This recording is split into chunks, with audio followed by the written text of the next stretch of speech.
Halo, assalamualaikum. Oh, waalaikumsalam. Dari Islam? Warahmatullahi wabarakatuh. Nggak apa-apa bang, cuma turun aja bang, di bawah aja. Iya, iya bang, iya aman bang, iya.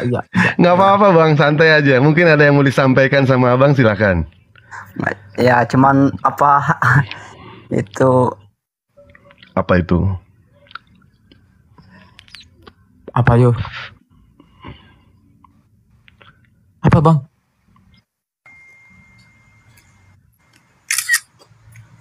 Wah, kenapa tuh di foto-foto tuh properti? Enggak, aku ngefans banget sama Bang Zuma. Oh.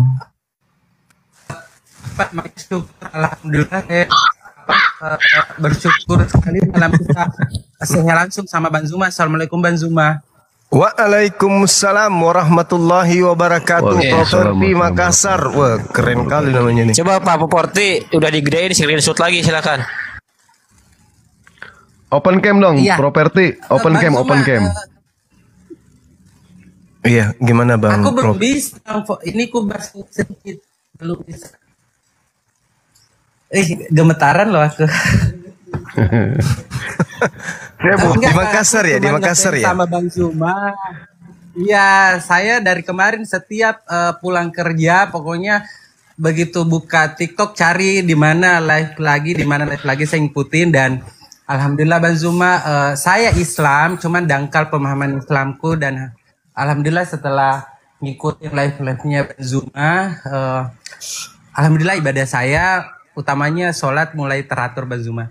Alhamdulillah. Masya Allah. Ya silakan Pak Properti, ngobrol-ngobrol dengan Bang Juma. Kalau kami sih udah bosen sama Bang Juma. Silakan. Sebelumnya thank you Bang. Apa cerogi bang? Aja si Palempu, weh kasih.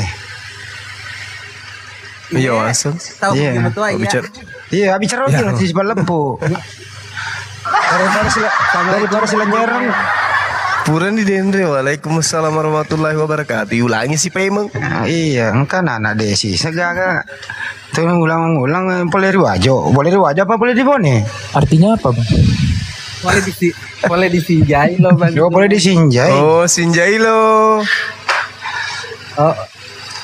Iya, oh my god, ini salah satu berkat terbesar saya di awal tahun 2024 Bang Zuma. Ya lo kalau pernah jaman lagi luru, capo kaluru embok. Ayo mah gampang kan? Aku kenapa Iya, mah iya. gampang? Oh my god. Thank you Bang Zuma. Itu aja saya cuma mau dengar langsung Iya. ngobrol langsung sama Bang Zuma. Sudah Alhamdulillah. cukup senang. Alhamdulillah, Masya Allah. Open cam dong, open cam. Thank you. Open cam. Silakan Pak Properti di screenshot lagi udah digedein Bang Jumanya. Atau Pak Properti mau nggak Aku bang? screenshot lagi ya. Satu Gini kali lagi. Pak Iya. Properti. Kau pernah nih matu di balutan aero. Ini saya bakal share ke teman-temanku yang semua fansnya juga Bang Zuma. Saya punya grup. Iya, Oh my God. gini Pak Properti. Masya Allah. Mau Bang Zuma ini nggak ngucapin sesuatu nggak? Nanti Pak Properti rekam layar gitu, kenang-kenangan. Oh iya, boleh. Mau ngucapin Iya. apa tuh?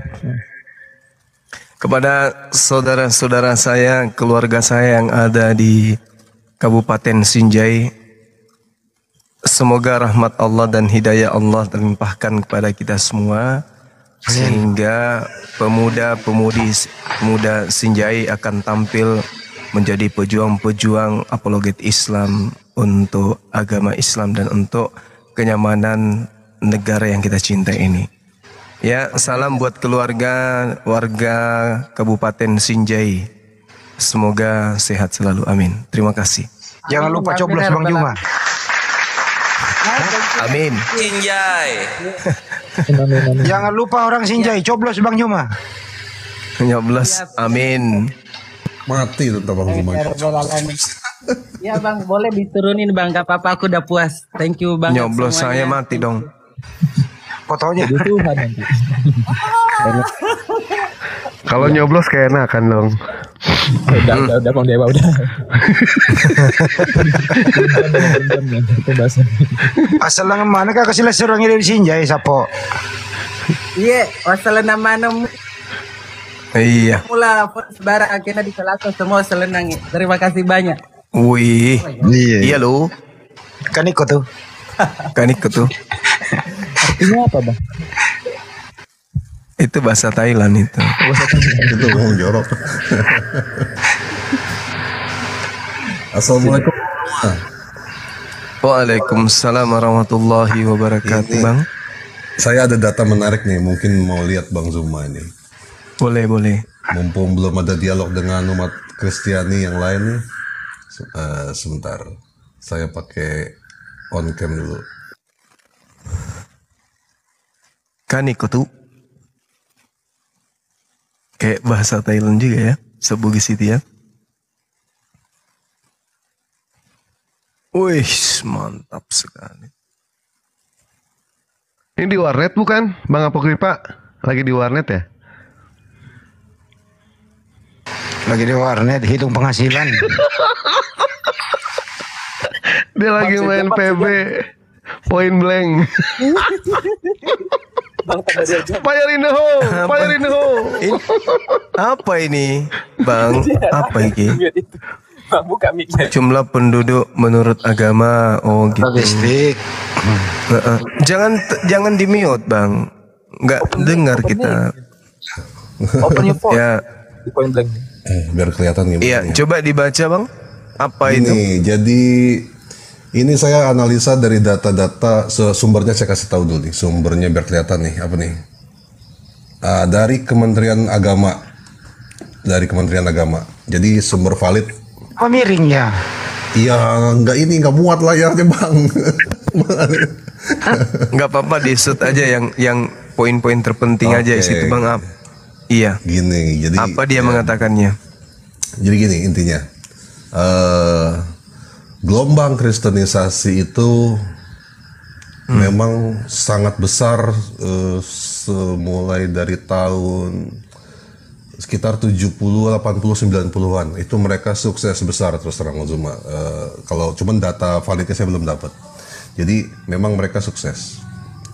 Nah cuma 4 tahun terakhir mandek.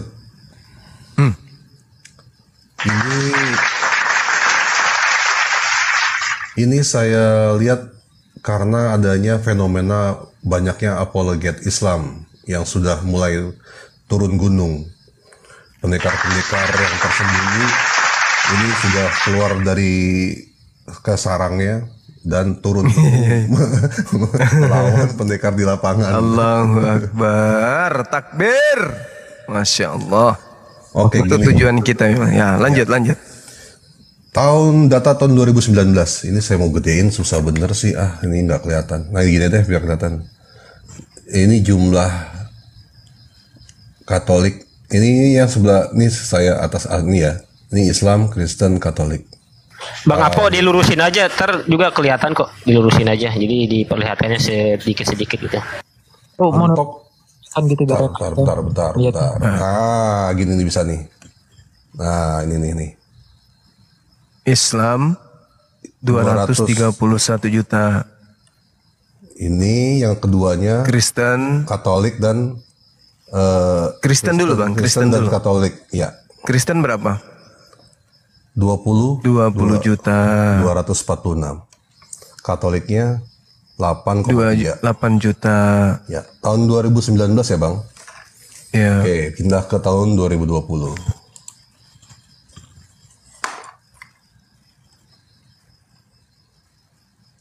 Islam 235 juta.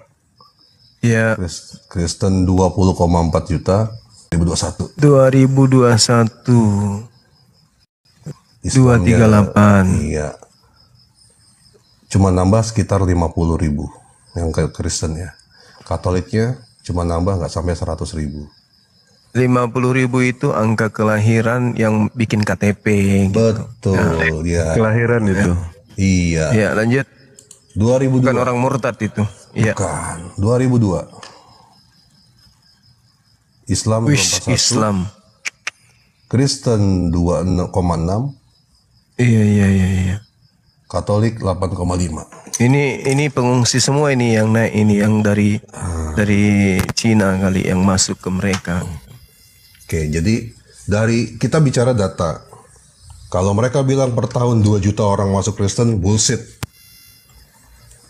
Ya nggak mungkin lah. Iya, mereka klaimnya seperti itu, Bang.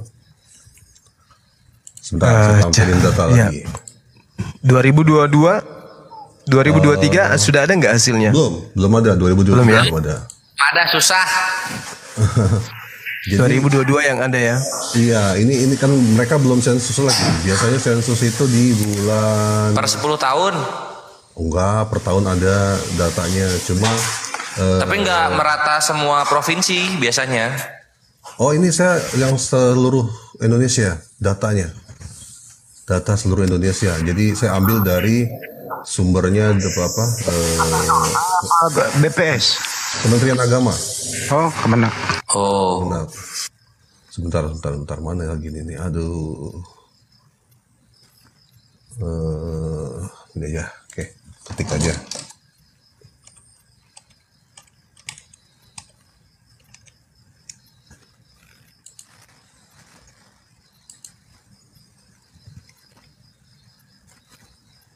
Nah, kita lihat data. Nah ini meletet. Lihat apa nih, Bang? Joshua Project. Sumbernya joshuaproject.net. Khusus Indonesia. Ini adalah kemungkinan besar pendana dari program kristenisasi di Indonesia dari luar negeri. Nah, mari kita lihat data mereka. Number of people group. Nah, artinya ini mereka mengkelompokkan, membuat grup-grup seperti ini. Nah, ini wilayahnya nih. Ini Kota Abang merah atau enggak nih? Nah, tuh. Lihat nih. Tuh. Ini Kalimantan, Sulawesi. Lihat Sulawesi. Bawa kepanasan. Sulawesi. Lihat wilayah timur. Wilayah timur mereka belum. Sudah Sulawesi ini mereka gagal ini, merah. Gagal. Yang merah itu gagal. Yang merah gagal. Oh, kodong kemasian Indonesia. Lihat wilayah timur. Di situ ya gagal lah mereka. Ya, lihat wilayah timur. Wilayah timur. Nah, lihat terus Jawa. Lihat ini. Aduh. Ini apa ini? Ini penyebarannya mereka. Yang merah, total merah itu apa itu? Merah itu ini saya kasih tahu. Ini layar saya juga jelek ini, Bang, soalnya. Maklum, orangnya sih ganteng, Bang. Oh iya. Tuh. Tutupan. Nah, ini nih, progress level. Makin hijau tuh makin bagus. Nih. Itu. Progresnya dia makin hijau makin bagus. Nah, cuma di sini mereka rupanya kena dibohongin sama pendetanya. Nah, gini kita lihat. Nah, di mana saya tahu. Nih. Lihat berapa persen Kristen? 11,46%. Evangeliknya berapa? Evangeliknya itu penginjilnya 3,22%. Pertumbuhan penginjilnya 2,8 per tahun 2,8. Mereka bilang tuh data 11,46 kan ya. Kalau kita lihat dari data Kementerian Agama tadi ya nggak sampai segitu. Hanya sekitar 10% lebih. Nah, jadi kalau yang saya kenapa jadi pencet lagi sih? Jadi kalau data yang saya kemarin juga belum lama tahu itu, jadi kadang-kadang nih ada pendeta bikin data palsu supaya dapat duitnya aja. Jadi bikin acara bagi-bagi sembako, terus dikirim ke pusatnya ini, dibilang melakukan hasil Dapat itu saya dari yang videonya Kodondi saat mewawancarai mantan misionaris.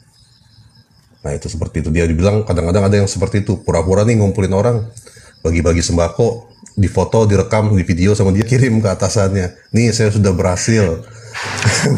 Padahal ya enggak. Bang izin bang, bisa nggak kembali tadi tahun 2020 itu? Berapa Islam berapa? Oke. 236,6. Ya, diam dulu bang, diam, stop dulu ya. Coba dikurangi kiamat, PPJ, Iuni. Oke. Kamu dikurangi itu. Satu lagi ini, jadi permasalahan di KTP Islam itu banyak kaum abangan. Kaum abangan itu yang artinya mengakunya Islam tapi nggak menjalankan syariat atau nggak apa.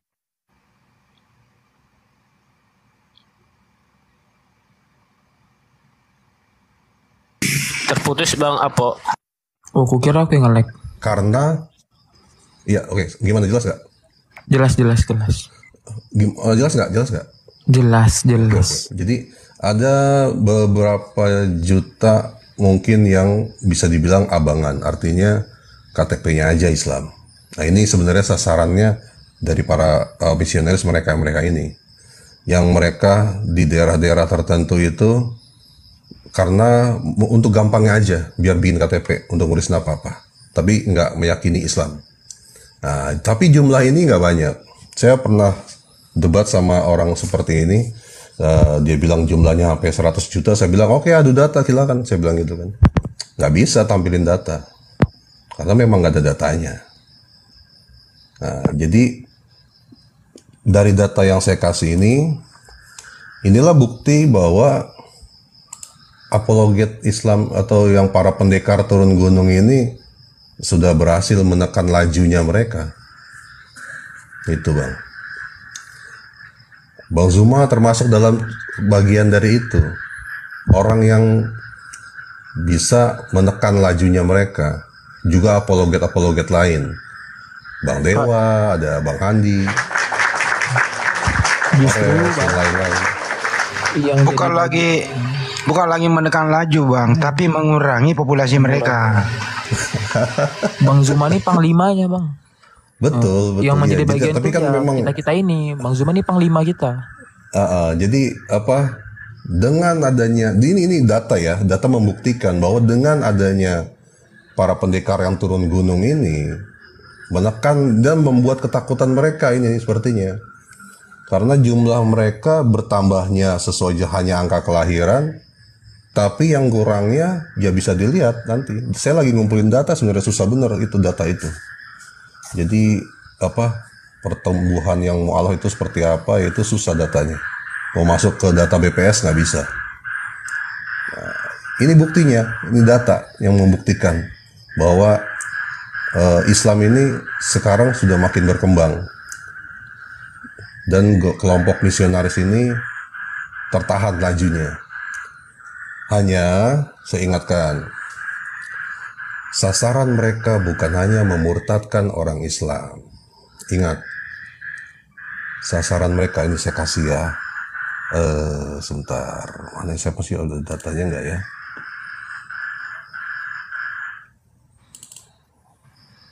Sebentar. Pidatonya kepala misionaris sedunia. Tadi mana ya?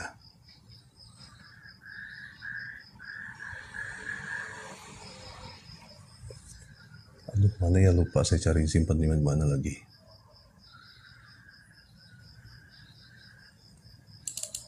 Bukan, ini dia nih.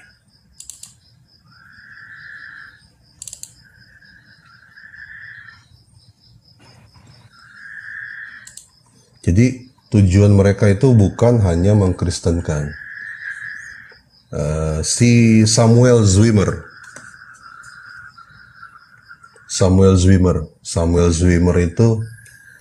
itu kepalanya kelompok misionaris sedunia. Dia bilang gini, tugas kalian bukan merubah orang Muslim menjadi Kristen atau Yahudi. Tapi tugas kalian itu menjauhkan umat Islam dari akidah Islam, dari perilaku keislamannya, dari nilai-nilai luhur Islamnya.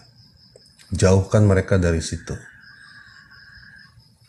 Itu yang dia target utamanya. Bukan hanya memurtadkan. Siapa sasaran utamanya? Apakah remaja, anak-anak, orang tua? Bukan. Sasarannya wanita, Bang. Perempuan. Kenapa perempuan? Kalau perempuannya sudah dirusak, akan melahirkan keturunan yang rusak. Benar kata Nabi, jagalah wanita, jagalah wanita, jagalah wanita.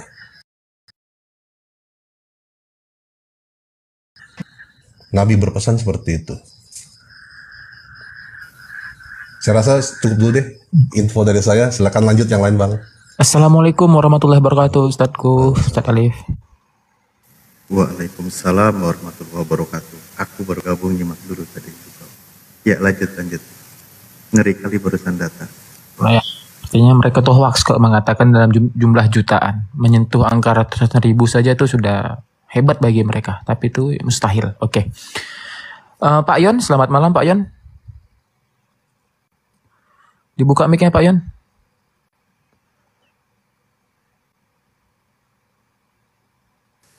Oke. Selamat malam. Ya. Pak Yon dari Islam atau Kristen? Ya Ustadz, gimana Ustadz? Ya, Islam sih. Oh Islam. Ada yang tidak mau disampaikan Bapak? Ya ada sedikit sama Bang Suma. Oh sedikit. Banget.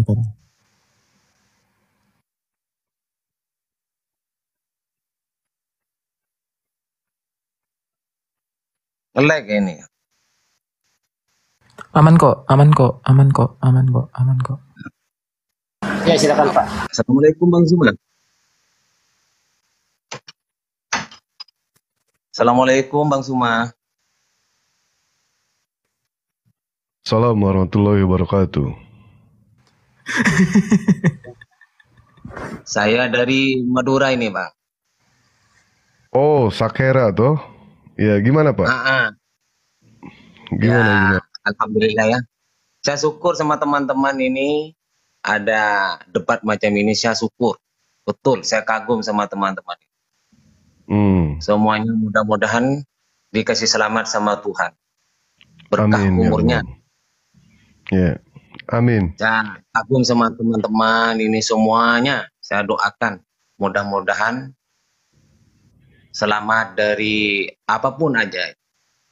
Amin. Makasih banyak doanya Pak. Dari pihak manapun. Saya doakan dari sini, dari Madura khususnya. Terima kasih banyak atas doanya Pak ya. Tapi doanya kurang satu Pak. Doanya kurang satu. Gimana? Doanya kurang satu Pak. Doakan saya bisa kawin lagi Pak. Ya Pak ya. Ya, saya doakan juga jangan melebihi dari 4.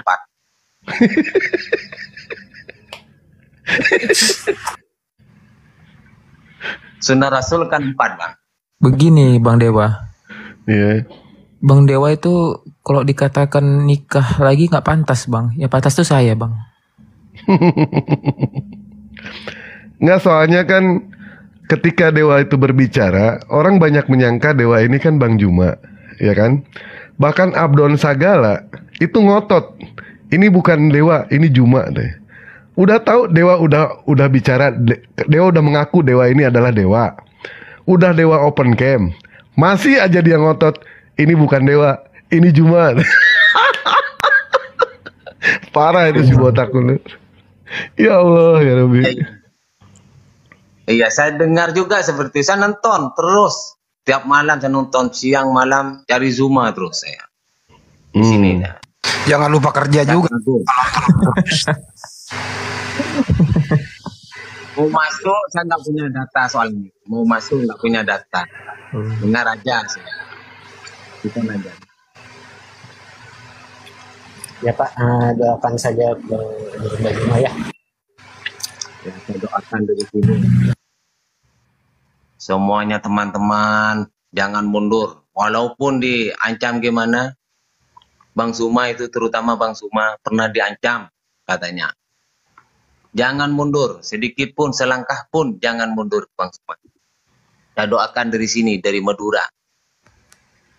Amin amin.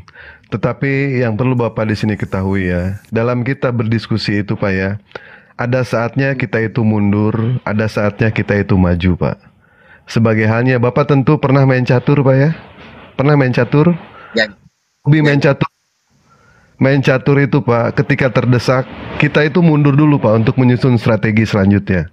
Karena kita sadar bahwa yang namanya kebenaran Pak, bisa dikalahkan Pak. Kebenaran bisa dikalahkan, tetapi kebenaran tidak bisa disalahkan. Itu Pak ya.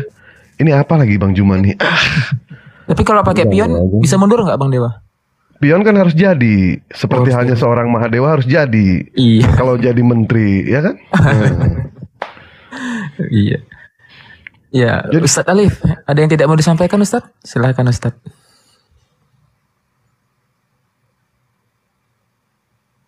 Nah, itu dia. Terima kasih. Mantap sekali. Tepuk tangan ya host. Oh, keren bener-bener.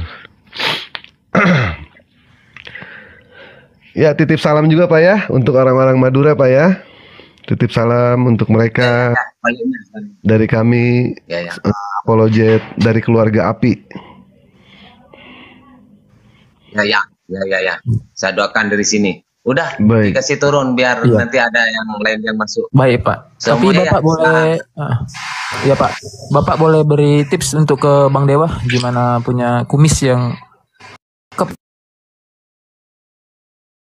Bang Dewa ini besar badannya, cuma dia nggak ada kumis. Sapu ijuk kurang serem gitu. Sapu ijuk itu bukan kumis itu. Orang tua kan bilang kalau jantan punya kumis, kalau jantan punya kumis, kalau perempuan nggak punya kumis kan? Betul Pak. Tapi lele betina ada kumisnya Pak. Gimana Pak? Tapi kumisnya lain kan? Siap. Mungkin ada yang lain yang masuk kan? Saya kasih turun aja. Saya ucapin assalamualaikum semuanya teman-teman.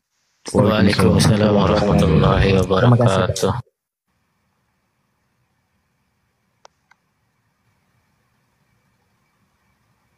Ini mau saya tambahin lagi nggak nih wilayah-wilayah di Sulawesi? Sebentar. Ya, kenapa tidak bisa? Ya, sambil mencari data kita sapa dulu. Beta Fisherman, mancing mania mantap. Selamat malam. Assalamualaikum Bang. Oh, waalaikumsalam. Dari Kaltim Bang. Oh, kali tim sama dong.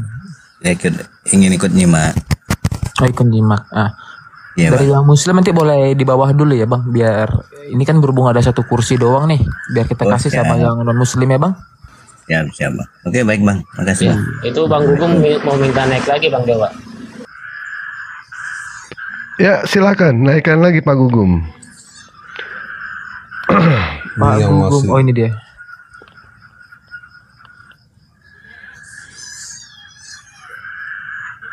Tawala itu di mana Sulawesi itu?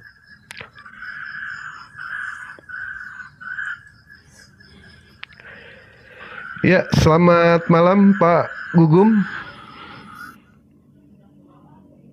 Selamat malam. Maaf tadi saya keluar karena harus beres-beres dulu.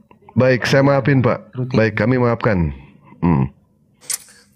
Iya, dimaafin. Mohon jangan diulangi. Sekali lagi. Lanjut. Ya gimana Pak Gugum? Ada yang mau dipertanyakan lagi? Atau Pak Gugum, alhamdulillah kalau misalkan sudah mau menerima Islam ya. Ya, Tapi Bang Apo disimpan aja dulu. Oke. Silakan Pak Gugum. Ya, sebenarnya Pak Dewa saya mau mengulangi segi pertanyaan yang belum terjawab oleh Pak Dewa gitu. Baik, Masalah silakan. perbedaan di tahun Hijriah dan Masehi. itu. Hmm. Karena kan narasi yang dibawakan itu saya lebih cenderung ke Muslim. Gitu. Karena ada Bang Juma di sini ya, saya pengen menanyakan. Oh silakan. Itu jangan sampai salah gitu. Silakan Bang Jum. Bang Jum. Guru ndak. Mungkin Kak Ustadz Alif dulu bisa. Mungkin ada urusan Bang Zuma. Ustadz? Ya Pak Ustadz Alif, dia memang pernah menanyakan kepada dewa. Cuma dewa sendiri tidak sanggup untuk menjawab karena dewa memang tidak mengetahui gitu ya. Karena kami umat muslim itu tidak bisa berbicara itu melebihi daripada Al-Quran sama hadis. Nah mungkin di sini Bang Juma bisa menjawab mengenai persoalan dimulainya tahun Hijriah, kenapa itu ditetapkan Nabi Muhammad itu 12 Rabiul Awal dan seterusnya Bang. Bang Juma. Ustadz Alinya lagi makan. Ustadz Alif lagi makan, Bang Juma lagi makan, Bang Hani lagi ngintip orang mandi, Bang Pera Esther lagi nanggung, Bang Apokil lagi mandi. Waduh, jadi dewa sendiri di sini ya. Sebentar Pak Gugum ya.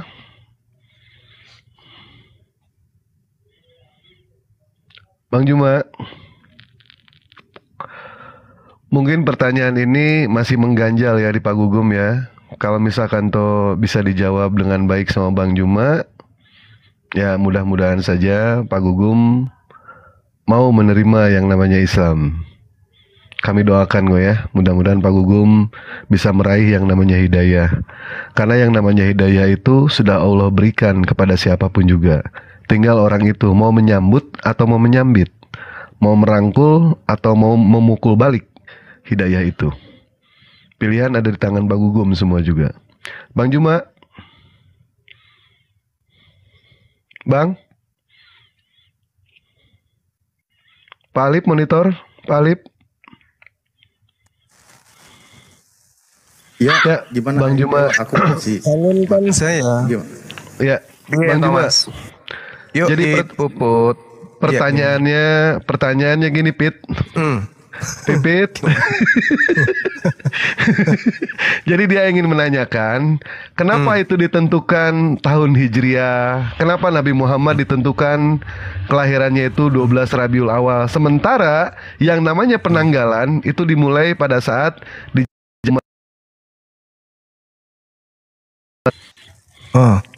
silakan Bang Pipit.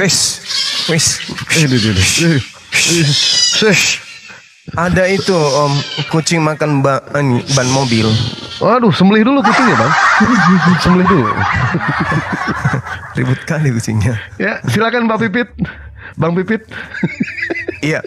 Jadi kalau kita berbicara mengenai tahun Hijriah ya, ini berawal kemudian dari penjelasan Al-Quran yang memang di mana Islam ini menjadikan matahari dan bulan sebagai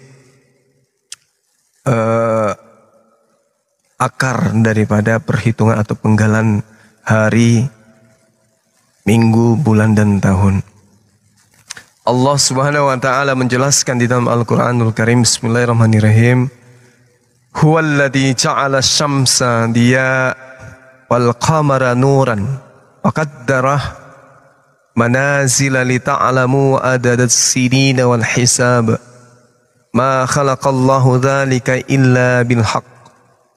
Yufassil ayati liqaumin ya'lamun. Dialah Allah yang menjadikan matahari bersinar dan bulan bercahaya. Dan dialah yang menetapkan tempat-tempat orbitnya agar kamu mengetahui bilangan tahun dan perhitungan waktu. Allah tidak menciptakan demikian itu kecuali dengan benar. Allah menjelaskan tanda-tanda kebesarannya kepada orang-orang yang berilmu, orang-orang yang mengetahui. Jadi kalau misalnya berbicara mengenai perhitungan Hijriah, bagaimana kemudian di dalam Islam ya ada hitungan-hitungan bulan dan seterusnya. Ini sejak awal ketika baginda Rasulullah Muhammad sallallahu alaihi wasallam itu melakukan kemudian perubahan perjalanan metode dakwah atau yang kita sebut hijrah dari Mekah ke Madinah, itu tidak ada tahun dalam penggalannya. Bahkan termasuk ketika masa kepemimpinan Abu Bakar As-Siddiq sebagai khalifah hingga 4 tahun pertama kepemimpinan Amirul Mukminin dan Umar bin Khattab kemudian. Nah, lalu mengingat bahwa sejumlah surat dan juga dokumen penting yang sulit di dalam catatan-catatan yang mereka miliki dalam hal ini para khalifah, maka mereka kemudian mengambil satu sistem penghitungan, kemudian tata cara penghitungan lokal yang pasti tentunya berbeda dari satu wilayah dengan wilayah yang lain yang ada pada masa itu. Sehingga perhitungan penanggalan kalender Hijriyah Islam itu menggunakan tahun kelahiran Nabi salah satunya sebagai start awal. Bahkan masa pengangkatan sebagai Rasul juga, atau masa ketika Al-Quran itu pertama kali diwahyukan. Bahkan ada yang menyampaikan bahwasanya ketika kemenangan kaum muslimin dalam peperangan, itulah yang menjadi usulan disepakatinya bahwa penentuan awal kalender Hijriah dimulai dari peristiwa hijrah. Nah, sehingga padahal rujukannya kemudian itu merujuk kepada apa yang muncul di dalam ayat Al-Quran surah Yunus ayat 5 yang saya bacakan tadi. Jadi ada beberapa hal dasar yang menjadi pilihan daripada sahabat-sahabat Rasulullah di dalam melakukan penanggalan terhadap perhitungan awal bulan dimulainya. Tapi terkait dengan perhitungan waktu itu bukan sejak Islam, tetapi Allah sejak menciptakan matahari dan bulan, sejak itu pula sebenarnya penanggalan hari, bulan, tahun itu sudah ada. Hanya karena kemudian Islam itu datang diajarkan terkait ayat ini, barulah kemudian Islam membentuk kalender Hijriah, kalendernya sendiri yang disebut kemudian tahun Hijriah. Demikian. Ya, Pak Gugum. Saya pahami, dasarnya kan bukan surat itu yang saya pahami, itu kan dasarnya surat Al-Fil kalau nggak salah kan 12 Rabiul Awal tahun Gajah. Dikonversi ke Masehi itu kan 571 Masehi. Jadi saya telah menghitung sih sebenarnya, cuman takut salah, tapi saya ungkapkan di sini aja. Karena tidak boleh ada timpang tindih itu antara Hijriah dan Masehi. Kenapa bisa? Mendekati ke apa? 570 Masehi itu.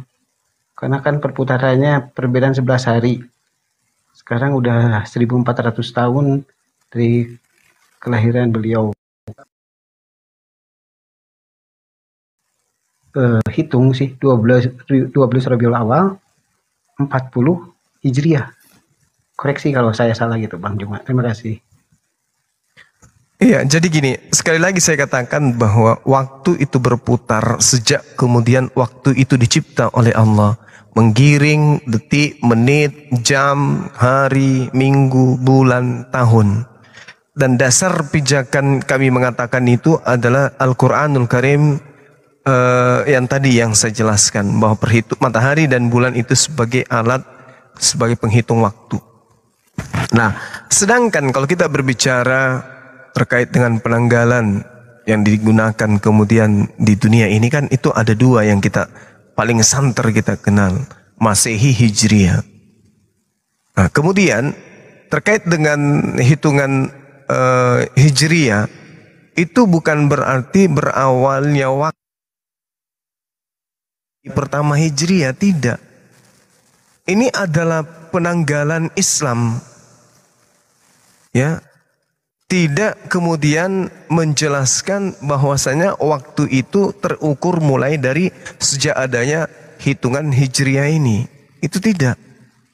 Akan tetapi ketika ada perselisihan, itu disebabkan karena penanggalan Hijriah memang datang belakangan. Seperti itu, Bang. Jadi kalau misalnya dikatakan terkait dengan kelahiran Rasulullah baru dimulai, ya itu nggak masalah. Tidak masalah. Yang pasti kemudian di Islam hitungan waktu itu berdasarkan terhadap apa yang ada di dalam Al-Quran, bahwa matahari dan bulan itu sebagai hitungan bulan hari.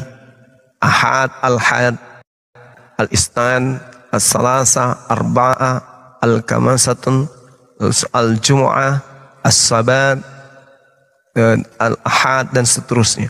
Kemudian kalau di bulan Muharram, kemudian Safar, Rabiul Awal, Akhir, Jumadil Awal, Akhir, Rajab, Saban, Ramadan, terus Ramadan, Syawal, dan Zulqaidah, Zulhijjah. Tidak ada sebenarnya masalah dalam tidak ada pertentangan sebenarnya. Karena memiliki dasar perhitungan yang berbeda, startnya berbeda juga. Seperti itu. Bang, kemarin Dewa menjelaskan kepada beliau perhitungan puasa ataupun turunnya Nabi Adam alaihissalam itu dilihat dari hilal, Bang. Dilihat dari, tetapi di sini memang kami tidak berani untuk berasumsi ya. Dan perlu Pak Gugum di sini ketahui ya, yang ayat-ayat yang ada dalam Al-Quran, kata-kata mujizat itu angkanya disebutkan 115 kali. Kata-kata akhirat 115 kali. Kata-kata surga dan neraka masing-masing disebut 77 kali.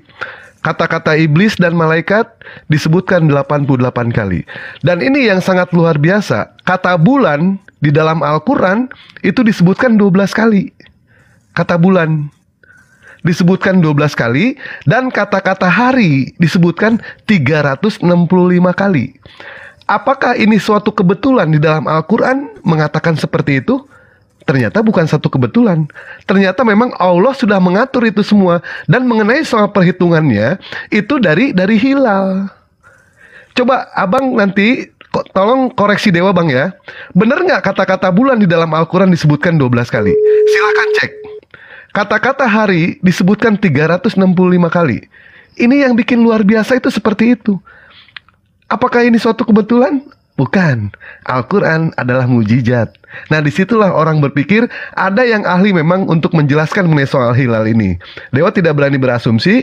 Dewa pernah mendengarkan mengenai soal penjelasan mengenai soal hilal. Cuma karena Dewa tidur, Dewa nggak paham jadinya bang. Dewa nggak paham karena taunya ini ada sesuatu yang ditanyakan sama beliau. Subhanallah, Dewa tidak mendengarkan waktu itu ya. Begitu Pak Gugum ya. Cuma yang Pak Gugum di sini harus kagum itu, kenapa di dalam Al-Quran kata-kata bulan disebutkan 12 kali. Inilah yang Dewa tidak paham, sementara orang itu menjabarkan begitu luar biasa. Kata-kata hari disebutkan 365 kali. Kata-kata pria dan wanita itu disebutkan 23 kali. Ternyata antara 23 ditambah 23 itu sama dengan 46, itu adalah jumlah kromosom. Apa ini suatu kebetulan? Bukan kebetulan ini. Al-Quran mujizat dari Allah Subhanahu wa Ta'ala. Begitu ya, mungkin penjelasan dari Dewa ya, Pak Gugum. Silakan Pak Gugum. Karena saya juga pernah mendengar di salah satu surah 936 kalau nggak salah itu. Sesungguhnya Allah telah menciptakan dalam satu tahun itu hanya ada 12 bulan gitu. Iya, betul. Cuman saya nggak tahu ini surah Al-Baqarah, nggak tahu tafsirnya yang di 936 itu. Bukan begini Pak Gugum. Ya itu sih yang saya mau sampaikan, itu aja. Halo. Iya. Maaf Pak Gugum, kepental barusan ada tikus makan ban di sini. Kaget deh Pak. Ya, terus gimana lagi Pak Gugum? Artinya mungkin bagi sebagian umat Muslim ya, penanggalan Masehi itu tidak jadi masalah ya, meskipun Nggak ada masalah. Masehi itu kan diciptakan oleh seorang paus Gregorius ya, Iya, nggak ada masalah. menyatakan bahwa semuanya nggak ada masalah ya. Nggak ada masalah karena kita pun mengimani sama yang namanya Yesus Kristus atau Nabi Isa alaihissalam. Disebut Masehi, Masaha, sang pengusap. Kita pun beriman. Jadi adapun umat Muslim yang menggunakan penanggalan Masehi itu berasal dari kata Masaha, itu Nabi Isa alaihissalam. Kita mengimani, ya silakan kalau mau dipakai, silakan saja, nggak masalah. Dan kebetulan berbicara mengenai soal kalender, ini Dewa menjual kalender ini, Bang Juma dan Iwan Pila, kalau ada silakan. Yang minat dengan kalender Dewa harganya 750.000. Kalau ada yang minat. DM aja ke Dewa ya kalau ada yang minat. Dipakainya setahun itu awet ya, setahun ya. Bukan, itu tanggal merah semua. Tanggal merah semua. Makanya harganya mahal karena tanggalnya merah semua. Ya silakan Pak. Kayaknya Pak Gun ini kayaknya udah pernah nanyain ini deh, bahas ini. Aku tadi lagi makan, maaf ya nggak berarti. Kayaknya udah pernah ditanyain Pak. Nggak ada. Oh iya, Flores juga udah jawab kayaknya. Iya. Ini apa namanya? Dia menanyakan itu ke semua Muslim, nggak apa-apa. Oh iya. Tapi ingat juga bahwa ini pernah menjawab gitu maksudnya. Ya. Sebenarnya gini, kembali kepada prinsipnya di dalam Islam itu harus punya identitas. Rasulullah sendiri dalam dakwahnya itu selalu bahwa Islam itu harus ada identitasnya. Berikut juga yang berkaitan dengan masalah penanggalan dan sebagainya. Makanya itu bagaimana peristiwa besar itu dibuat. Nah, sehingga di zaman Khalifah Umar memang ia ditentukan tahun Hijriyah. Makanya ada istilah yang populer, al-hijratu faraqat bainal haqqi wal batil gitu. Merujuk kepada peristiwa hijrahnya Nabi Muhammad SAW, bahwa hijrah itu memisahkan antara perkara hak dari perkara bainal haq, antara yang hak dengan yang batil gitu. Nah, itu banyak dari kesepakatan penentuan waktunya dimulai dari start awalnya dari pertama kali Rasulullah hijrah. Nah, itu penentuannya. Berkaitan dengan bulan-bulannya, di dalam keumuman bangsa Arab itu sudah hafal, sudah tahu tentang perhitungan bulan itu sudah ada. Makanya Islam itu punya ciri tersendiri gitu penentuannya. Bahkan penamaan-penamaan juga banyak yang direvolusi oleh Islam, yang sebelumnya istilah di zaman jahiliyah gitu. Jadi ini kalau memang Pak Gugun dari Kristen mungkin ya, kalau dari Kristen ya sampai detik ini belum ada yang menemukan urgensinya dari pembahasan ini. Apalagi mungkin kayaknya udah ketiga kalinya aku dengar. Ya, siap, lanjut. Betul Pak, karena saya jujur aja, sebenarnya yang saya pengenkan penjelasan itu memang kayak Pak Ustadz Juma gitu ya. Jadi ada latar belakangnya. Jadi hijrah itu memang sudah mulai dari dulu, cuman mungkin penetapannya aja yang harus dibakukan gitu. Nah, ini baru saya dapat informasi sekarang gitu. Jadi kan kalau masalah pewahyuan itu harus ya dan amin ya Pak ya. Karena beberapa penarsai Kristen itu selalu memplesetkan kelahiran beliau terhadap pewahyuan. Makanya saya penanyakan ini pengen tepat gitu Pak. Contoh ya Pak ya, yang sebagai mereka narasikan itu, yang memang saya juga berdebat, maka saya menanyakan kepada Bang Dewa masalah ini. Rasulullah lahir tahun 571, diangkat jadi Nabi 40 tahun, artinya udah 611. Pewahyuan 23 tahun, artinya udah 634. Sedangkan Rasulullah meninggal itu 632. Jadi ada selang 2 tahun yang mereka narasikan untuk yang mendiskreditkan itu. Masa pewahyuan turun padahal beliau sudah wafat. Itu Pak intinya yang saya mau tanyakan. Iya, Betul. itu yang sering dipermasalahkan dan dipertanyakan, dan kita juga sudah menjawab juga ya ketika berusaha untuk sebenarnya melintir, karena selalu ada narasi kan, termasuk dari Pak Gugun juga saya masih ingat, karena mereka menyimpulkan bahwa masih ada proses pewahyuan 2 tahun sementara Rasulullah sudah wafat gitu. Akhirnya yang sering diambil, padahal jelas-jelas wahyu terakhir itu adalah Rasulullah SAW sebelum wafat, sebelum wafatnya Rasulullah. Sebenarnya berkaitan dengan kisah Nabi Muhammad SAW ini, Pak, di dalam literatur Islam itu jelas semuanya. Bahkan ketika ada perbedaan pendapat, itu semua dimuat, perbedaan pendapat. Ini fire-nya Islam dalam hal membahas suatu sejarah. Dan ketika dibahas tentang sejarahnya, Pak, misal Imam Ibnu Katsir, beliau membahas tentang Sirah Nabawiyah, Imam Ibnu Hisham, ada lagi Rahiq Maktum ya, dan Abdurrahman Al-Mubarikpuri, dan ini 3 yang begitu fenomenal. Begitu juga yang lain, ada juga tentang pribadi Rasulullah. Itu semua dibahas, Pak. Bahkan ketika membahas tentang Sirah Nabawiyah, sejarah kehidupan Rasulullah, biografi Rasulullah, kalau di dalam Islam itu, Pak, sampai penulisnya itu harus jelas.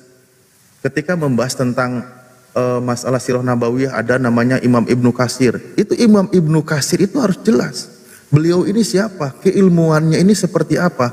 Kemampuannya untuk membukukan biografi Rasulullah itu sejauh mana? Dan riwayat-riwayat yang diambil, ilmu-ilmu yang diambil juga dia harus tahu dari mana.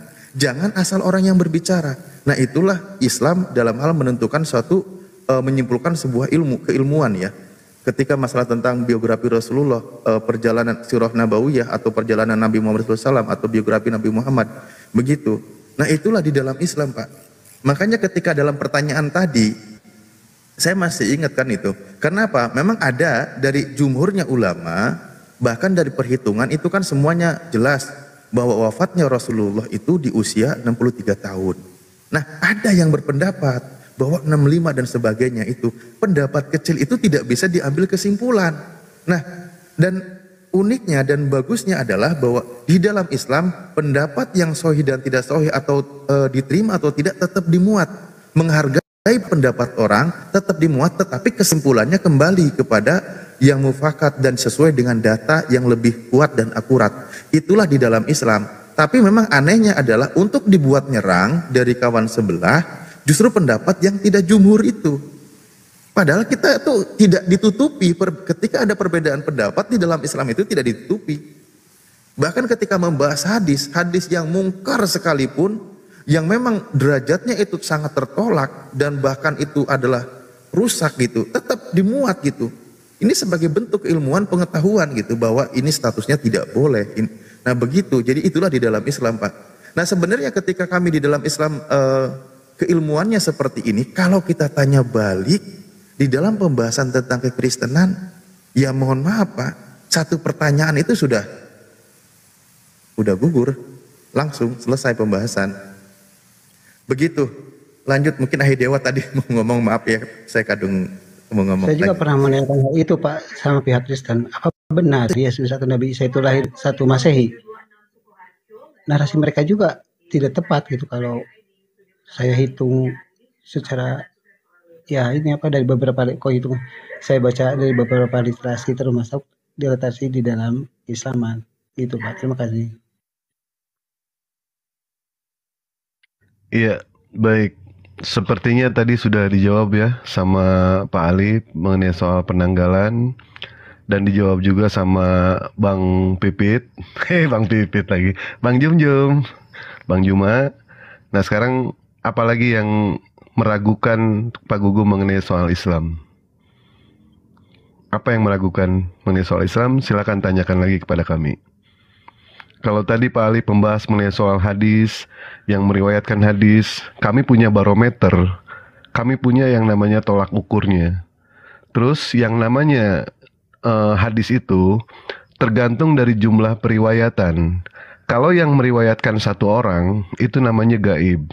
Kalau yang meriwayatkan 2 orang, itu namanya ajiz. Kalau yang meriwayatkan 3 orang, namanya masyhur. Kalau yang meriwayatkan 4 orang lebih, sampai 50, sampai 100, sampai 1000, itu namanya mutawatir. Tapi nanti kalau masuk ke pembahasan itu, nanti Pak Gugum sendiri yang pusing gitu. Dan mengenai soal sanadnya, apakah sanadnya itu sampai kepada Nabi Muhammad atau tidak? Kalau sampai kepada Nabi Muhammad, itu namanya marfu'. Kalau sampai kepada sahabat, namanya maku. Kalau sampai kepada tabi'in, namanya makto. Dan mengenai soal kualitas paling tinggi, itu ada sahih, ada hasan, ada doib, ada maudu, dan lain sebagainya. Begitu Pak Gum ya. Penanggalan sudah dijawab.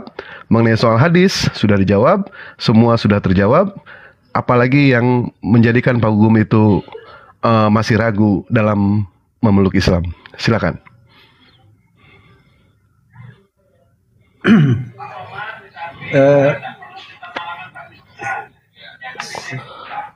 Ya sih, saya pengen nanya lagi, boleh satu lagi aja ini yang masih mengganjal kepada saya gitu. Cuma Tadi sebenarnya tidak penting, tapi baik, nggak apa-apa. pengetahuan aja. Nggak apa-apa. Ya, Tadi Pak sebenarnya Gugum dari kalau awal saya bilang Bang satu. Sekarang satu lagi. Nanti ada satu lagi. Ini saya jawab. Tidak jadi kalau gitu. Nggak apa-apa. Bohong. Nanya. Nggak apa-apa, Pak Gum. Nggak apa. Nanya. Silakan. Pak Gum silakan. Nanya. Mumpung di sini ada Pak Alip sama Pak Juma, silakan. Iya, saya sebenarnya udah pernah bertanya ke sini, seseorang di sini. Cuma saya lupa apa di channel ini atau lain. Masalah ini apa? Isa Al-Masih sama Al-Masih Al-Dajjal. Kok bisa sama namanya ya? Itu sudah dijawab sama Dewa kemarin. Ya Allah. Dewa yang apa aja? Ya iya, udah Dewa jabat. Tapi maaf Bang Dewa. Iya, dimaafin. Al-Masih kan ya, bukannya di Urabi itu. Bukan. Apa Al-Dajjal di Urabi juga gitu? Ya udah Pak Alip, silakan dijawab. Kemarin sudah Dewa jawab pertanyaan ini dan sudah Dewa habisin itu semua, ya kan? Sekarang penasaran, nggak apa-apa Pak Gugum, nggak apa-apa. Ya, silakan Pak Alip. Ya, saya nggak baru dengar sih kata masihun atau al-masih artinya urap gitu atau diurapi. Itu baru dengar karena itu diambilnya dari kaidah bahasa Arab. Dari kata artinya orang yang mengusap sebenarnya. Itu terjemah sederhananya. Maksudnya apa? Maksudnya contoh Nabi Isa alaihissalam itu banyak melakukan mukjizat dari tangannya dengan cara dari tangannya, contoh ketika dia membuat burung dari tangannya, maka dia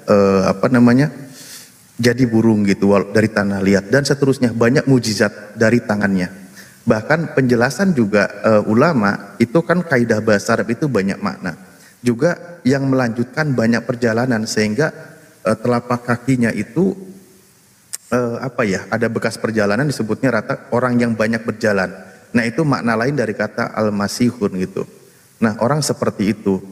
Nah jadi ada persamaannya dari namanya al-masih dengan banyak melakukan mukjizatnya, dari tangannya banyak keajaiban yang dikeluarkan. Penjelasan lainnya juga orang yang banyak melakukan perjalanan. Nah ada persamaannya, nama sama-sama al-masih. Nah cuman masalahnya nanti ada orang yang tersesat ini Pak. Karena apa? Contoh Dajjal juga dari tangannya bisa melakukan keajaiban. Itu dari tangannya. Bahkan dijelaskan bahwa di dalam hadis dari tangan kanannya, ini mohon maaf kalau kebalik ya, terlihat api padahal itu adalah air, juga dari tangan kirinya air padahal adalah api. Berikut juga dia dengan tangannya ketika dia menyesatkan banyak orang, melihat tempat penduduk yang begitu gersang atau apa, seketika dijadikan menjadi subur dan hijau. Ini yang saya khawatir adalah justru banyak orang yang salah mengambil al-masih. Padahal itu yang menyesatkan manusia, tetapi buat mereka dia itu inilah al-masih yang sesungguhnya, sehingga malah dituhankan. Karena di situ al-masih Dajjal itu yang menyesatkan banyak manusia mengaku dirinya Tuhan Pak. mengaku dirinya Tuhan, kalau tidak mau menerima dia Tuhan, maka dia akan penggal saat itu juga, maka akan dibasmi saat itu juga, akan dibunuh saat itu juga, sehingga banyak orang ketakutan. Nah, yang saya khawatir adalah ada sekian banyak golongan atau kalangan yang sama-sama meyakini ada Al-Masih, tapi dia salah alamat karena dia menuhankan ciptaan Tuhan. Al-Masih itu banyak melakukan keajaiban, tetapi dia tuhankan.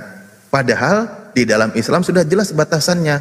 Al-Masih ada dua, yang pertama dan yang kedua itu tetap makhluk ciptaan Allah. Yang pertama bersesuai dengan kehendak Allah, artinya menjalankan perintah Allah. Yang kedua adalah si penyesat yang menyesatkan manusia sehingga dia menarik banyak pengikut padahal mengajaknya masuk ke neraka. Ini hati-hati nih Pak, warning buat orang yang berkeyakinan bahwa Tuhan itu adalah pernah menjadi makhluk Pak. Ini hati-hati Pak, karena dia nanti banyak melakukan keajaiban Pak. Dia nanti mengaku Tuhan Pak di akhir zaman itu Pak. Diperkuat lagi sama guru, mantap ini. Saya nggak mau lebih jauh. Begitu Pak, dari tangannya dia banyak melakukan keajaiban. Jadi kalau ada yang meyakini Al-Masih itu adalah seorang manusia, hati-hati. Yang dituhankan itu adalah Dajjal, si penyesat. Begitu Pak. Assalamualaikum. Waalaikumsalam warahmatullahi.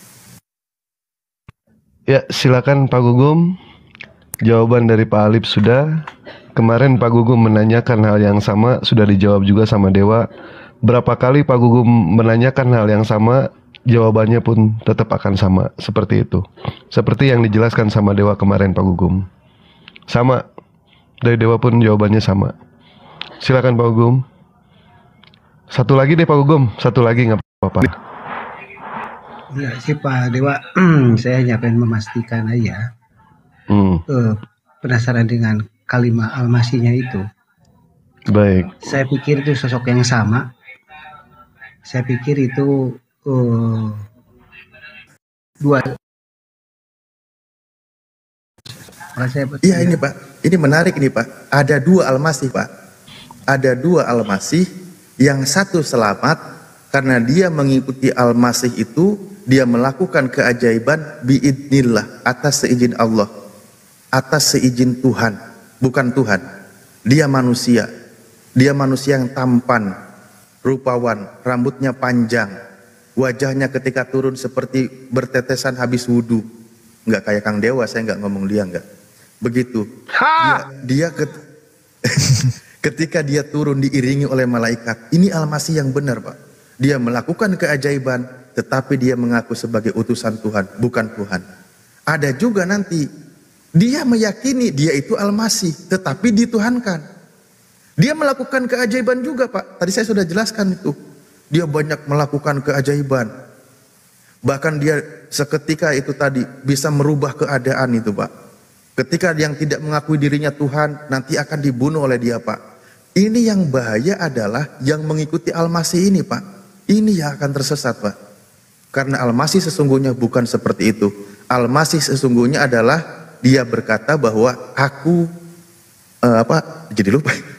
Aku berbuat bukan atas kehendakku sendiri. Begitu. Biidnillah, atas seizin Tuhan, atas seizin Allah. Itu Al-Masih yang sesungguhnya. Begitu Pak. Makanya kalau masih ada yang meyakini apa yang dia perbuat atas dari dirinya sendiri, diyakini Tuhan, itu tandanya orang yang celaka. Masih mau bahas Al-Masih lagi? Semoga makin kenal lagi. Lanjut Pak. Saya masih agak nahan-nahan. Saya sih hanya berpikir bahwa Al-Masih yang datang itu Al-Masih yang ditunggu-tunggu oleh kaum Yahudi gitu. Ternyata bukan juga ya.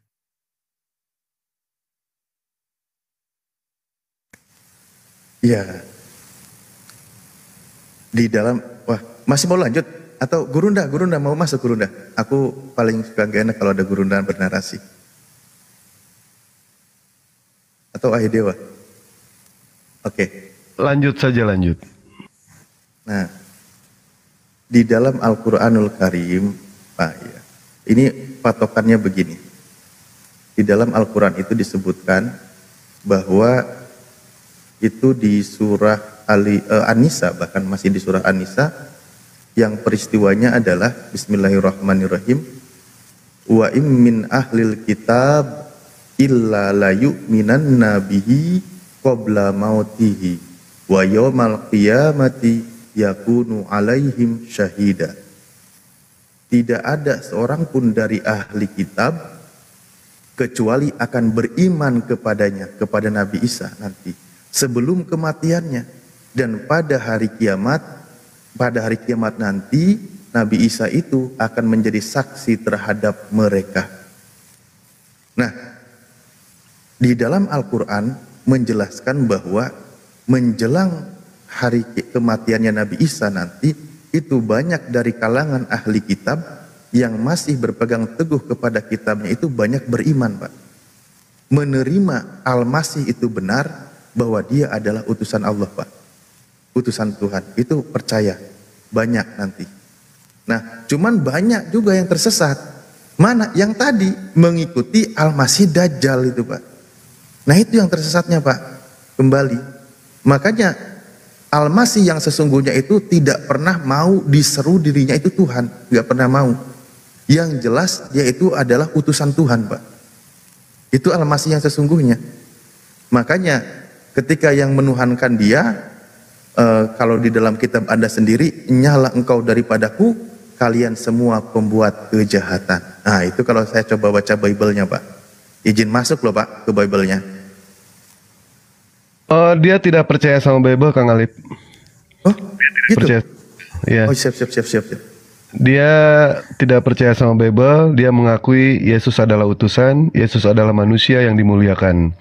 Dia sudah Muslim, tetapi sayangnya dia belum Islam, belum mengakui kedatangan Rasulullah SAW. Dan mudah-mudahan sekarang beliau menerima kedatangan Nabi Muhammad SAW sesuai dengan apa yang dikatakan oleh Yesus. Masih banyak yang harus aku sampaikan kepada kalian, tetapi kalian belum sanggup menanggungnya. Silakan Pak Gugum. Pilihan ada di Pak Gugum, silakan. Mungkin luruskan Ahiyah. Sebenarnya untuk kalangan saat ini pasca Rasulullah itu sebenarnya mereka itu hanya mungkin mengikuti paham orang Muslim. Bukan belum Muslim ya, hanya mengikuti pemahaman orang Muslim karena dia belum berada di dalam. Karena yang namanya Muslim itu dia itu benar-benar tunduk patuh kepada Allah, mengikuti, menjalankan apa yang diperintahkan oleh Allah. Ini hanya mengikuti pahamnya saja, mungkin baru mengikuti pahamnya. Karena syaratnya juga menjadi seorang Muslim itu diawali dengan pertama 2 kalimat syahadat, lalu jalankan segala sesuatu ketentuan yang Allah tentukan sebagai perintah dan larangan, begitu. Yang ada perintah jalankan, larangan jauhi gitu. Hanya mengikuti paham Muslim aja mungkin, simpatisan lah. Oke. Jangan pilih ya. Kita doakan saja kepada Pak Gugum. Mudah-mudahan Pak Gugum mau menerima Islam, Pak Gugum mau bersyahadat, mengakui akan kebenaran di dalam Islam. Begitu ya. Ya silakan Pak Gugum. Mau bertanya lagi nggak apa-apa, satu lagi nggak apa-apa Pak Gugum. Banyak yang menuduh saya cari koin karena saya hanya mencari kebenaran. Saya izin turun karena Pak Gugum di sini aja. Di sini aja nggak apa-apa. Silakan tanya lagi Pak Gugum. Dewa sudah mengingatkan kepada yang di bawah ya Pak Gugum ya. Jadi jangan ini yang di bawah. Kita diskusi aja udah. Pak Gugum di sini mencari kebenaran. Dewa akan memperkenalkan, kami di sini semua memperkenalkan kebenaran yang sebenarnya itu seperti apa. Bukan kebenaran yang sifatnya fata morgana. Silakan Pak Gugum.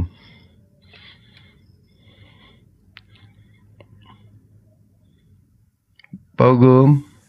Oh, jadi Pak Gugum ini udah tidak meyakini lagi ya kebenaran yang di kitab sebelumnya, di Bible-nya. Apalagi surat-surat Paulus ya. Bukan tidak meyakini Pak, karena banyak persamaan, terutama dari beberapa berbuat yang kami yakini itu. Makanya saya di sini bertanya untuk mencari kebenaran apa yang saya imani. Saya lebih senang berdiskusi dengan orang Muslim karena lebih lebih nyambung. Masuk akal. Iya, lebih nyambung. Betul. Jadi saya hanya mencari kebenaran ya, karena saya juga pengen hidup benar. bukan untuk mencari koin. Terima kasih. Saya izin turun, Pak. Jangan dulu Pak Gugum, jangan dulu. Kita di sini. Pak Gugum nanya lagi, nanya apa? Apalagi yang meragukan di dalam Islam, Pak Gugum? Silakan. Jangan di sini.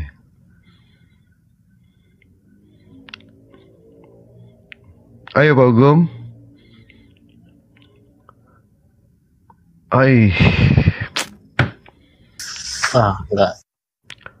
Nggak bagus juga sih kalau pundungan. Justru orang muslim itu jangan pundungan. Ya, belum siap jadi suara muslim.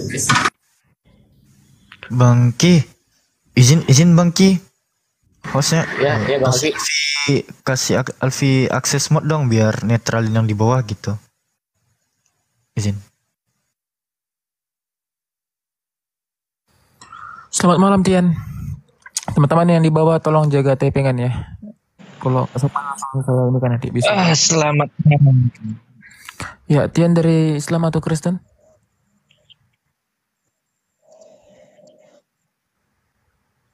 Tian? Dari ajaran yang baik, Pak. Islam atau Kristen? Jika tidak jelas kita turunkan. Kristen. Kristen. Percaya Yesus sebagai Tuhan atau tidak? Kristen. Percaya Yesus sebagai Tuhan atau tidak? Sangat percaya. Oke, Tritunggal berarti Protestan. Silakan dilanjut Ustadz. Gini mungkin tadi kan dari ajaran yang baik kan gitu. Nah, Pak Tian saya izin ya. Anda juga mempercayai dengan Galatia 3:13. Iya, Pak. Halo?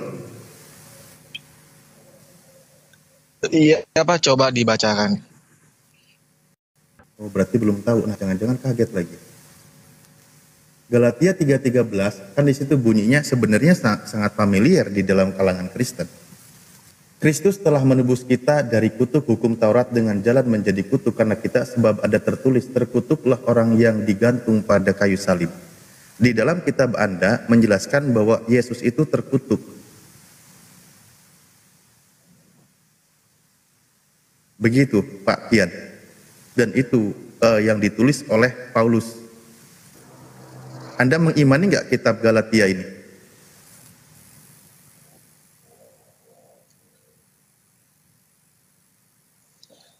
Iya, makanya harus dipahami dulu apa maksudnya. Bukan berarti Yesus itu yang terkutuk, tapi yang terkutuk itu adalah dosa-dosa manusia. Yang terkutuk itu kami.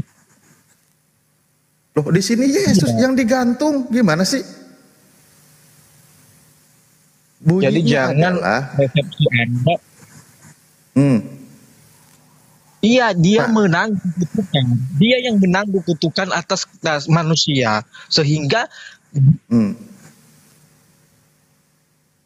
ya terus.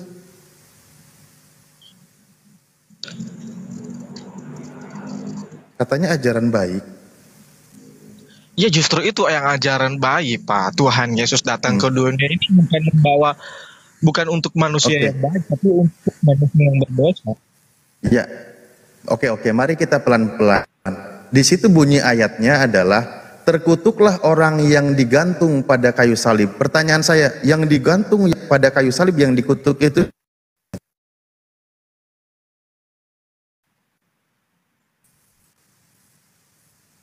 halo? Bunyi Iya, ayatnya. ini kenapa suaranya lagi berulang-ulang, balik-balik? Oke, bunyi ayatnya, terkutuklah orang yang digantung pada kayu salib. Pertanyaan saya, yang terkutuk itu siapa yang digantung pada kayu salib?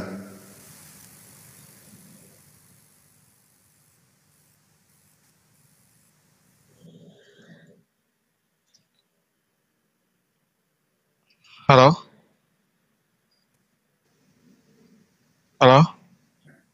Ya halo Pak, halo. Pertanyaan saya kedengeran? Suara saya terulang-ulang di sini. Apakah memang jaringan di sini? Jelas Ustaz Alif, jelas suara. Anda kan tadi bilang katanya ketika ditanya dari ajaran baik. Makanya saya mempertanyakan ayat ini. Nah, di situ dijelaskan bahwa terkutuklah orang yang digantung pada kayu salib. Pertanyaan saya sederhana, siapa yang dikutuk pada kayu salib itu?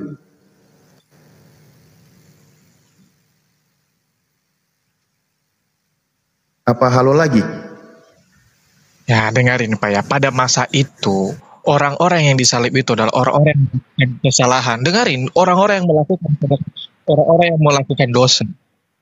Makanya disebut orang yang di dalam salib itu adalah orang yang berdosa dan orang yang terkutuk. Bukan berarti Tuhan yang menanggung dosa kita, Yesus yang menanggung dosa, dia juga terkutuk. Ya ingat, pada dasarnya Yesus itu diperlakukan seperti binatang orang-orang Yahudi yang dulu, orang-orang yang musyrik, orang-orang najis. Makanya mereka itu pas mereka menyalibkan Yesus di tiang salib itu, tapi bukan berarti Yesus itu yang terkutuk, karena tempatnya itu memang yang terkutuk, tapi roh dan jiwa Yesus itu terkutuk. Jadi kalian jangan salah memahami begitu. Anak kecil aja paham. Kalau kalian comot-comot ayat seperti itu nggak jauh, mainnya kurang jauh. Yang seru dong ya, cari yang ayat lagi biar seru. Nggak ada kesalahan dalam Alkitab itu ya. Oke, pertanyaan saya sederhana, dari tadi jawabannya entah kemana. Yang terkutuk di situ siapa? Kan saya udah jelasin, Bapak bisa mengerti. Yang terkutuk salib itu di zaman itu ya, orang yang berdosa itu Pak. Ya ibaratnya hukum. Yang terkutuk itu manusia, dosa manusia. Tapi Yesus tidak terkutuk. Yang terkutuk itu kita, Bapa yang terkutuk itu, sehingga dia menanggung dosa itu supaya kita tidak kehilangan nyawa yang kekal itu. Karena upah dosa adalah maut, ingat. Jadi dia mengambil rupa sebagai manusia, ya walaupun dia disalib, bukan berarti dia terkutuk. Pelan-pelan aja sih, pelan-pelan, santai. Ya, saya pelan-pelan. Ini kan kitab Anda tertulis. Di situ dikatakan sebab ada tertulis, terkutuklah orang yang digantung pada kayu salib. Pertanyaan saya, siapa yang terkutuk yang digantung pada kayu salib itu? Saya tanya kepada Anda, berarti Bapak kirain yang sebelum Yesus digantung di kayu salib ya Pak, ada orang-orang yang berdosa sebelum Yesus itu udah digantung, makanya dikatakan terkutuklah orang yang di tiang salib. Ya? Ya, siapa yang digantung pada kayu salib itu yang terkutuk itu? Manusia yang berdosa. Ya, Yesus juga disalib, tapi bukan berarti dia itu terkutuk. Dia mengambil kutukan itu, makanya dia disalib ya. Iya, dia mengambil kutukan terus dibikin kutukannya ditimpakan kepada Yesus kan? Enggak, kan yang terkutuk tadi orang-orang manusia yang berdosa pada zaman itu, sehingga dia mengambil kutukan. Ini lagi ngomongin Yesus kok. Kenapa Anda malah menjelaskan di luar Yesus? Kenapa Anda tidak berani jujur di sini? Anda yang berbelit-belit, Anda yang bodoh dalam pemahaman ini. Loh, kan saya nanya, siapa? Di situ bunyi ayatnya, sebab ada tertulis, terkutuklah orang yang digantung pada kayu salib. Pertanyaan saya kan tadi, siapa orang yang terkutuk yang digantung pada kayu salib itu? Nah, orang-orang pada zaman itu yang terkutuk, yang melakukan bahasanya sopan ya, bahasanya sopan. Bukan Yesus, bukan. Yesus itu yang mengambil kutukan tersebut. Makanya dia disalib, bukan berarti dia terkutuk. Orang yang terkutuk, dengarin beda. Kenapa orang yang berani terkutuk, jujur ya, orang yang melakukan dosa, kesalahan besar, makanya mereka diadili dan dihukum di tiang salib. Sedangkan Tuhan Yesus datang ke dunia ini, 1% pun tidak melakukan dosa. Ya Allah. Tujuan dia disalib itu ya, menyerahkan nyawanya. Aja kayak gini. Ya Allah, kalian itu menyembah yang tidak ada Pak. Istighfar, kayak kalian itu jangan pernah bukan saya sebentar mengkuliti ya Ustaz. Kalian itu kalian itu yang kalau Anda kan gini. Tidak ada. Oke, baik. Ya, lanjut. Jelas intinya bukan Yesus yang terkutuk, tapi orang yang terkutuk di tiang salib pada orang yang dulu melakukan kesalahan sebelum Yesus di tiang salib. Oke? Pakai nalar yang baik. Berarti bukan Yesus di situ ya. Bukan Yesus ya. Yang terkutuk di situ bukan Yesus. Bukan, tidak ada disebut itu yang terkutuk Yesus. Oh, padahal di situ bunyi ayatnya, Kristus telah menebus kita dari kutuk hukum Taurat dengan jalan menjadi kutuk karena kita. Sebab ada tertulis, terkutuklah orang yang digantung pada Kalau gitu saya ucapkan selamat, terus itu mati di kayu salib. Terima kasih. Iya, coba pahami awalnya. Coba baca juga. Coba baca dari awalnya pertama. Anda kan menolak tadi. Anda kan tadi menolak. Kau sendiri yang nolak, bukan Yesus. Gimana sih? Lah, kemana nih? Apa, Mbak? Tahu, tiba-tiba ngilang.